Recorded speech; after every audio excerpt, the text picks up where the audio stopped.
Have you ever wondered how a small city-state on the banks of the Tiber River became the epicenter of an empire that stretched from the sun-baked sands of North Africa to the frosty forests of Northern Europe?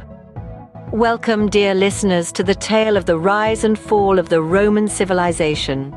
In the beginning, around 750 years before the Common Era, Rome was nothing more than a village of huts on the Palatine Hill. But under the leadership of their first king, Romulus, the Romans had a vision for something greater. Over the next 250 years, 7 kings ruled Rome, transforming it from a small settlement into a burgeoning city-state. Fast forward to 510 before the Common Era, the Roman Republic was born. This period marked a shift in power from the monarchy to the aristocracy and ultimately to the citizens of Rome. The Republic was a time of expansion, as Rome conquered its neighbors and began to build the empire we know today. The golden era of Rome, the Pax Romana, flourished under the reign of Augustus Caesar, beginning in 27 before the Common Era. This era of peace and prosperity lasted for 2 centuries, which saw Rome at its zenith, with advancements in law, architecture, literature, and art. However, as with all great entities, Rome too had a decline.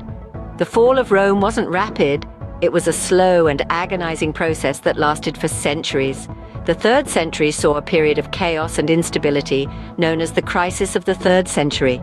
This crisis, coupled with continuous barbarian invasions, political corruption, economic collapse, and the rise of Christianity, led to the eventual fall of the Western Roman Empire in 476 of the Common Era. The Eastern Roman Empire, however, continued to thrive, evolving into the Byzantine Empire, which lasted until 1453.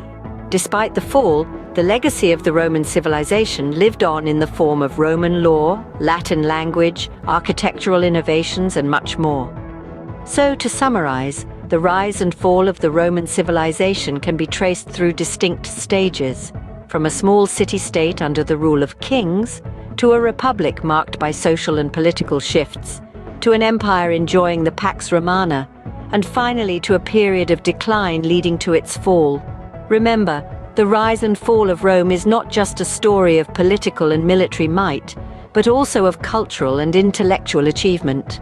It's a tale of how a civilization can reach dizzying heights of power and influence, only to crumble under its own weight.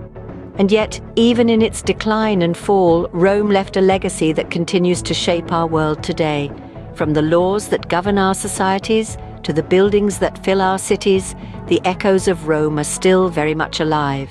The story of Rome is, in many ways, the story of us all.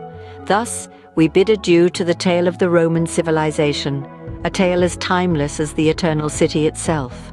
Until next time, keep your curiosity alive and continue exploring the fascinating chapters of our shared history.